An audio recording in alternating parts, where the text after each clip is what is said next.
Guys, welcome back to my YouTube channel. I am Deepika and today I am going to explain chapter 2 of class 11th, that is the biological classification. ठीक है, सो ये हमारा 5th lecture है और आज हम क्या करने वाले हैं, प्रोटिस्टा के जो बाकी के क्लासिफिकेशन थी वो कंप्लीट करेंगे. ठीक है, सो यहाँ पे सबसे पहले क्या है, स्लाइम मोल्ड, इसके बारे में हमको पढ़ना है. अब तक क्या पढ़ चुके हैं, तो हमने लास्ट लेक्चर में प्रोटिस्टा के बारे में पढ़ा था. ठीक है, क्राइसोफाइट्स उसके अंदर थी जिसके एग्जांपल डायटम्स और गोल्डन एल्गी हो जाएंगे. फिर हमने पढ़ा था डाइनोफ्लैजिलेट्स, इसमें क्या बात थी, इसमें जो एग्जांपल थे गोनियोलेक्स हो जाएंगे ये सब. एंड और क्या थी, ये टॉक्सिन रिलीज करते हैं जो बहुत सारे मरीन एनिमल्स को क्या कर देंगे, मार देंगे. ठीक है, यूग्लिनोइड्स हमने देखा था, ये मेनली फ्रेश वाटर में रहते हैं.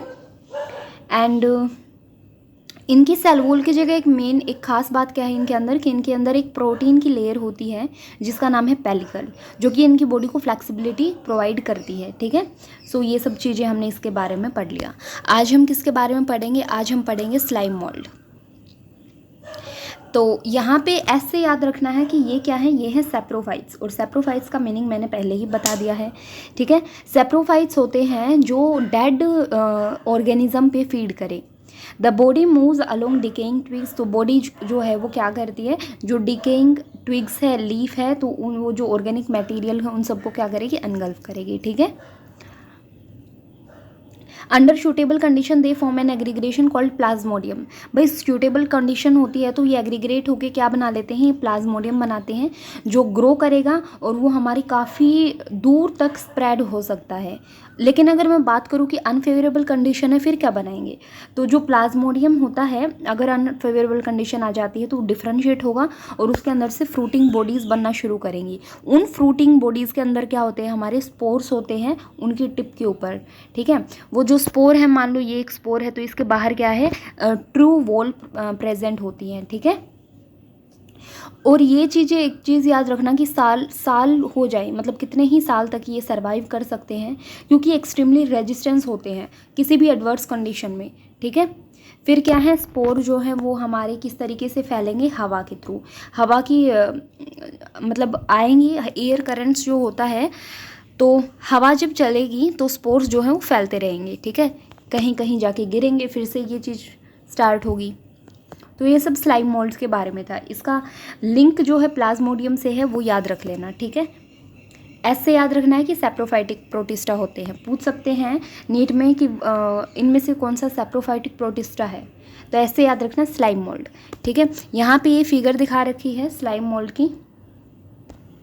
ओके, चलो उसके बाद में हम प्रोटोजोन्स के बारे में पढ़ेंगे. देखो प्रोटोजोन्स में क्या होता है, सारे के सारे जो प्रोटोजोन्स है वो हेट्रोट्रॉप्स होते हैं, मतलब ये अपना खाना खुद नहीं बना सकते. और ये कैसे रहते हैं, एज अ प्रेडेटर रहते हैं या पैरासाइट. ठीक है, प्रीडेटर जो दूसरों को मार के खा जाए, पैरासाइट जो लिविंग पे जाके फीड करे. ठीक है, तो they are believed to be primitive relatives of animals. तो हमारे एनिमल्स के प्रिमिटिव रिलेटिव मतलब सबसे पहले यही आए थे, ऐसा बोला जाता है. ठीक है, there are 4 major groups of protozoans. इन प्रोटोजोन्स के 4 मेजर ग्रुप हैं जो कि हमको पढ़ने हैं. जो सबसे पहला है वो कौन सा है, वो है हमारा अमीबोइड प्रोटोजोन्स. तो ये क्या होते हैं, हमारे फ्रेश वाटर में रहते हैं. ये ऑर्गेनिज्म फ्रेश वाटर में, सी वाटर में या मॉइस्ट सोइल में रहते हैं. ठीक है, अच्छा इनका काम क्या होता है, ये क्या करेंगे, they move their prey by putting out pseudopodia as in amoeba. ठीक है, देखो जैसे ये एक अमीबा है अपना, यहाँ पे इसको इस चीज़ को खाना है, तो ये क्या करेगा, इसका प्रे ही इसको खाना है, तो इसके अंदर से कुछ सूडोपोडिया नाम की चीज़ है, तो वो बाहर ऐसे निकलेगी और वो इसको क्या करेगी, मतलब इसके नज़दीक आता रहेगा और इसको क्या करेगा, एनगल्फ कर देगा और खा जाएगा. ठीक है, इसको हम बोलेंगे फॉल्स फीट, मतलब इसका जो एक टाइप से ऐसा पैर जो कि इसके नहीं होता है, ऐसा निकलना शुरू होएगा जिसका नाम है सूडोपोडिया. तो अमीबा का लिंक किससे है, सूडोपोडिया से. स्लाइम मोल्ड का लिंक किससे है, प्लाज्मोडियम से. अब मैं पी वर्ड है ना, मैं इनको इसलिए बता रही हूँ क्योंकि ना अभी तो हमको ये देख लेंगे, लेकिन बाद में जब क्वेश्चन सोल्व करेंगे ना, तो हम सूडोपोडिया में और प्लाज्मोडियम में और ये प्रोटोजोन्स में, ये पी से अभी 2-3 वर्ड और आएंगे, इन सब में ना कंफ्यूज हो जाते हैं. जैसे आगे आएगा पैरामीशियम, तो इनको ध्यान से रखना दिमाग में कि कहाँ पे सूडोपोडिया कहाँ है, प्लाज्मोडियम क्या है, प्रोटोजोन्स क्या है और पैरामीशियम क्या है. ठीक है, ओके, तो marine forms have silica cells on their surface, जो मेराइन फॉर्म्स होती हैं उनके सरफेस पे सिलिका होता है। तो इसका एग्जांपल याद रखना, जो हमारे अमीबोइड प्रोटोजोन्स हैं उसमें एंट अमीबा हिस्टोलाइटिका, मतलब इसका पूरा नाम है, ठीक है, ये पैरासाइट्स होते हैं। तो एंट अमीबा, तो इसमें अमीबा है मतलब अमीबोइड प्रोटोजोन्स है, तो इसमें याद रह जाएगा अपने, ठीक है। ओके, फिर उसके बाद में हमारा नेक्स्ट आता है फ्लैजिलेटेड प्रोटोजोन्स। देखो नाम से पता चल रहा है कि इनके पास क्या होंगे, इसके पास क्या होते हैं, फ्लैजिला होते हैं, ठीक है। तो या तो फ्री लिविंग होते हैं, ये भी पैरासाइटिक होते हैं और इनके पास क्या होता है, फ्लैजिला होता है। अगर ये पैरासाइट होते हैं तो ये डिजीज कोज कर सकते हैं, जैसे स्लीपिंग सिकनेस, ठीक है। ये ट्रिपेनोसोमा जो है वो इसका एग्जाम्पल है, मतलब ये एक ऐसा है जो क्या करेगा, किसी भी ऑर्गेनिज्म के अंदर स्लीपिंग सिकनेस कोज करता है, ठीक है। नाम याद रखना, फ्लैजिलेटेड प्रोटोजोन्स में ट्रिपेनोसोमा। उसके बाद सिलेटेड प्रोटोजोन्स आते हैं, ये एक्वेटिक होते हैं, एक्टिवली मूविंग ऑर्गेनिज्म, बिकॉज देखो इनके पास क्या होते हैं, सीलिया होते हैं, तो उसकी वजह से ये एक्टिव मूव करते रहते हैं, एक्टिवली मूव करेंगे, ठीक है। इनके पास ना एक कैविटी होती है जिसका नाम है gullet, that opens to the outside of cell surface, जो सेल के सरफेस के बाहर जाके खुलेगी। The coordinated movement of rows of cilia cause the water laden with feed to be stirred into the gullet, तो ये गलट के थ्रू अपना खाना लेता है, ठीक है, और सीलिया उसमें हेल्प करते हैं। इसका एग्जाम्पल क्या है, पैरामीशियम। तो पैरामीशियम जो है उसका यहाँ पे दिखा भी रखा है, ये हमारा पैरामीशियम होता है, ठीक है। इसकी बॉडी के बाहर अगर आप ध्यान से देखोगे ना यहाँ पे, तो इसकी बॉडी के बाहर छोटी छोटी क्या है, सीलिया प्रेजेंट है, ठीक है।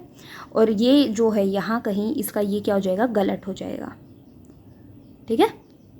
चलो उसके बाद क्या था, हाँ स्पोरोजोन्स। स्पोरोजोन्स क्या होते हैं, this include diverse organism that have an infectious spore like stage, मतलब ये ऐसे ऑर्गेनिज्म होते हैं जो इनकी लाइफ साइकिल में ना स्पोर की स्टेज आती है जो कि बहुत इन्फेक्शियस होती है, ठीक है। आप ये प्लाज्मोडियम के बारे में देख सकते हो, प्लाज्मोडियम जो है एक मलेरियल पैरासाइट्स होता है, ठीक है, जो मलेरिया कोज करते हैं, a disease which has staggering effect on human population, इसके बारे में आप क्लास 12th में पढ़ोगे, ठीक है। अब यहाँ एक चीज़ देखो, देखो ये भी क्या है, प्लाज्मोडियम, ये जो है वो बना लेता है स्लाइम मोल्स, ये सब सारे, ये भी स्पोर्स वगैरह बनाते हैं, ठीक है।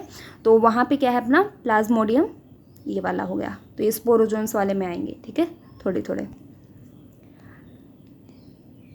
ठीक है। उसके बाद हम फंजाई के बारे में थोड़ा सा आइडिया ले लेते हैं। आई थिंक ये काफ़ी ज़्यादा, तो हम थोड़ा सा पढ़ेंगे, ठीक है, ठीक है। तो फंजाई में हमारे पास क्या है, फंजाई में एक यूनिक किंगडम होता है जिसमें सारे हेटेरोट्रोपिक ऑर्गेनिज्म होते हैं, इनके पास ग्रेट डाइवर्सिटी होती है लाइक मॉर्फोलॉजी और हैबिटेट की, ठीक है। आप एक फंजाई को देख सकते हो, आपके घरों में भी देख सकते हो, ब्रेड को खुला छोड़ दो, ठीक है, 1-2 दिन के लिए, उस पर क्या हो जाती है, उस पर नमी आनी शुरू हो जाती है और उस पर फंगस आना शुरू हो जाएगा। या कोई भी गला सड़ा फ्रूट है उसके ऊपर भी आप वाइट वाइट कुछ देखते हो, ये ख़राब हो चुका है, वो ख़राब क्या होता है, वो जो उस पर लगा होता है वो फंगस होता है, ठीक है। द कॉमन मशरूम, आप जो कॉमन मशरूम खाते हो, टोडस्टूल खाते हो, वो भी एक फंगस होती है, ठीक है, मशरूम भी एक फंगस की कैटेगरी में आती है। मस्टर्ड जो लीफ होते हैं उन पे ना वाइट स्पॉट देखने को मिलते हैं कभी कभी, वो क्यों देखने को मिलते हैं, क्योंकि मस्टर्ड लीफ को फंगस खाती हैं, तो इसलिए फंगस क्या है, पैरासाइट होती है मस्टर्ड लीफ पे, ठीक है, तो वो वाइट स्पॉट कर देती हैं।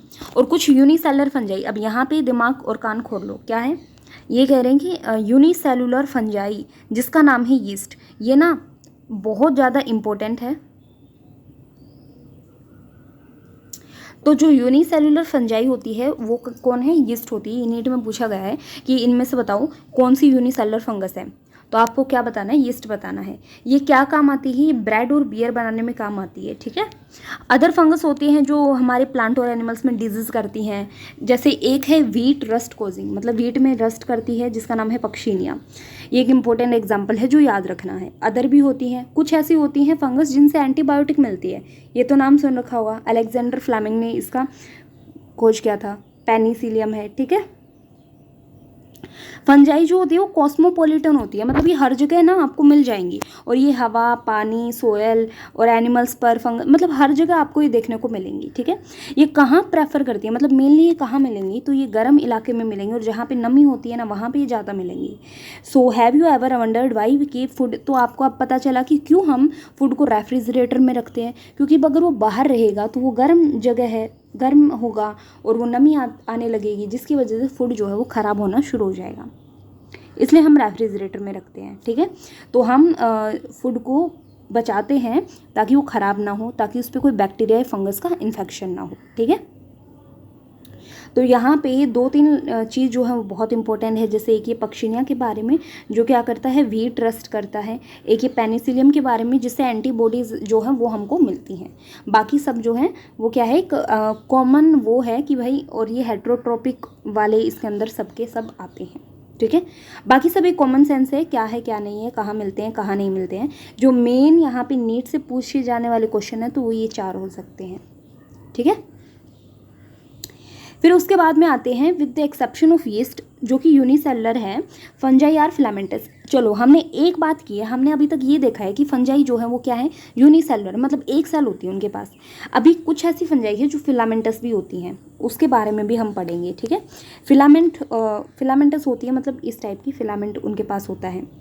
देयर बॉडीज कंसिस्ट ऑफ, मतलब वो लंबी लंबी होती हैं, सिलेंडर थ्रेड लाइक स्ट्रक्चर होती है जिनको हाइफे बोलते हैं। तो उनकी बॉडीज़ क्या होती है, एक लंबी लंबी और थ्रेड लाइक स्ट्रक्चर्स जिसको हाइफे बोलते हैं उससे बनी हुई होती हैं।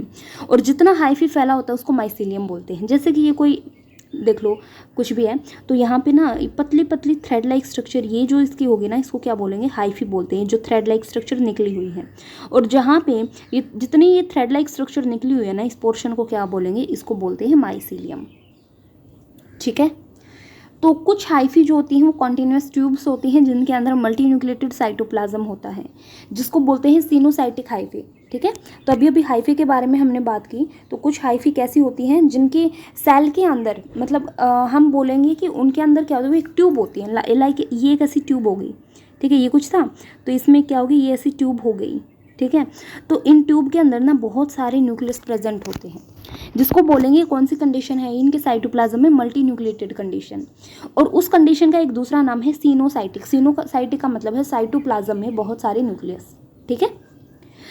कुछ जो होते हैं वो सेप्टा या क्रॉस वॉल्स रखती हैं उनके हाइफे में। सेप्टा या क्रॉस वॉल्स का मतलब है जैसे ये एक ट्यूब है तो इसमें जैसे ये एक तो बहुत सारे न्यूक्लियस हों तो ये तो हमारी सिनोसाइटिक हो जाएगा। एक कुछ ऐसे सेप्टा हैं और ऐसे न्यूक्लियस हो, एक में एक ऐसे कुछ, या क्रॉस वॉल्स हैं हाइफे के अंदर, कुछ ऐसे भी होते हैं। अब सेल वॉल जो होती है फंगस की, वो किसकी बनी हुई होती है, वो काइटिन और पॉलीसैकेराइड की बनी हुई होती है, जो कि ये भी बहुत इंपॉर्टेंट है, ठीक है।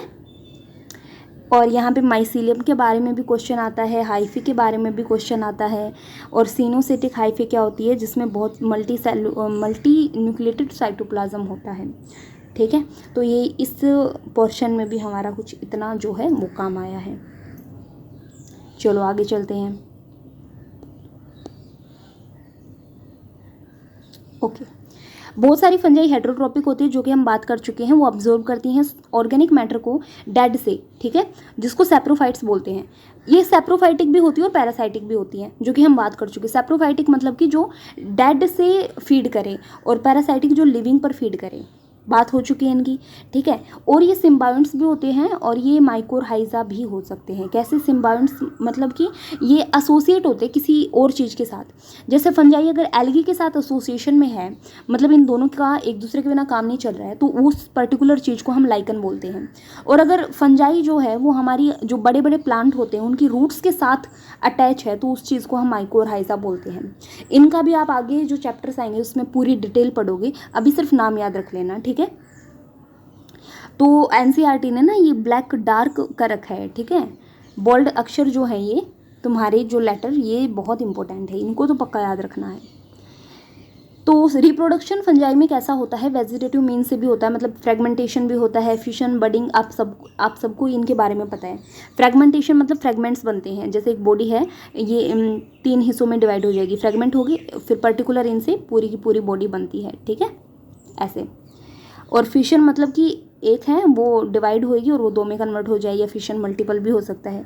बडिंग मतलब कि इनकी बॉडी पे एक बड लाइक स्ट्रक्चर होएगी और धीरे धीरे क्या होगी, वो मैच्योर होना शुरू होगी और फिर वो डिटैच हो जाएगी इससे, ठीक है। तो वेजिटेटिव भी तरीके से हो सकती है, जैसे ये 3 होगी। AR भी हो सकता है, मतलब एसेक्सुअल रिप्रोडक्शन भी हो सकता है, जो स्पोर्स के थ्रू होता है, ठीक है। स्पोर्स कौन कौन से होते हैं, कोनिडिया, स्पॉन्जियोस्पर्म, जूस्पोर, ये अभी हम आगे पढ़ेंगे। और सेक्सुअल रिप्रोडक्शन भी होता है, जैसे ऊस्पोर, अस्कोस्पोर और बेसिडियोस्पोर।